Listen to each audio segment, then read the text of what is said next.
The first book of Samuel. Now there was a certain man of Ramathaim Zophim, of the mountains of Ephraim, and his name was Elkanah, the son of Jeroham, the son of Elihu, the son of Tohu, the son of Zuph, an Ephraimite, and he had 2 wives. The name of one was Hannah, and the name of the other Peninnah. Peninnah had children, but Hannah had no children. This man went up from his city yearly to worship and sacrifice to the Lord of hosts in Shiloh. Also the 2 sons of Eli, Hophni and Phinehas, the priests of the Lord, were there. And whenever the time came for Elkanah to make an offering, he would give portions to Peninnah his wife, and to all her sons and daughters. But to Hannah he would give a double portion, for he loved Hannah, although the Lord had closed her womb. And her rival also provoked her severely to make her miserable, because the Lord had closed her womb. So it was, year by year, when she went up to the house of the Lord, that she provoked her. Therefore she wept, and did not eat. Then Elkanah, her husband, said to her, "Hannah, why do you weep? Why do you not eat? And why is your heart grieved? Am I not better to you than 10 sons?" So Hannah arose after they had finished eating and drinking in Shiloh. Now Eli the priest was sitting on the seat by the doorpost of the tabernacle of the Lord. And she was in bitterness of soul, and prayed to the Lord and wept in anguish. Then she made a vow.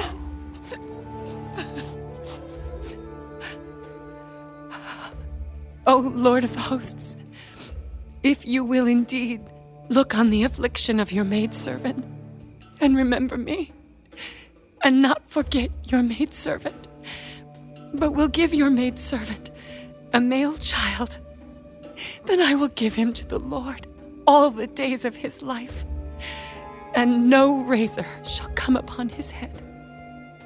And it happened, as she continued praying before the Lord, that Eli watched her mouth.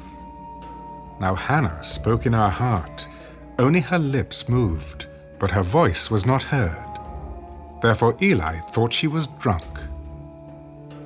How long will you be drunk? Put your wine away from you. No, my lord. I am a woman of sorrowful spirit. I have drunk neither wine nor intoxicating drink, but have poured out my soul before the Lord. Do not consider your maidservant a wicked woman, for out of the abundance of my complaint and grief I have spoken until now. Go in peace. And the God of Israel grant your petition which you have asked of him. Let your maidservant find favor in your sight. So the woman went her way and ate, and her face was no longer sad. Then they rose early in the morning and worshipped before the Lord, and returned and came to their house at Ramah. And Elkanah knew Hannah his wife, and the Lord remembered her. So it came to pass, in the process of time, that Hannah conceived and bore a son, and called his name Samuel. Because I have asked for him from the Lord. Now the man Elkanah and all his house went up to offer to the Lord the yearly sacrifice and his vow. But Hannah did not go up, for she said to her husband, Not until the child is weaned. Then I will take him that he may appear before the Lord and remain there forever. So Elkanah, her husband, said to her, "Do what seems best to you. Wait until you have weaned him. Only let the Lord establish his word." Then the woman stayed and nursed her son until she had weaned him. Now when she had weaned him, she took him up with her with 3 bulls, 1 ephah of flour, and a skin of wine, and brought him to the house of the Lord in Shiloh. And the child was young. Then they slaughtered a bull, and brought the child to Eli.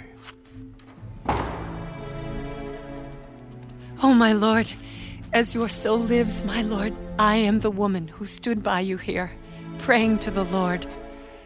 For this child I prayed, and the Lord has granted me my petition which I asked of him. Therefore, I also have lent him to the Lord. As long as he lives, he shall be lent to the Lord. So they worshipped the Lord there.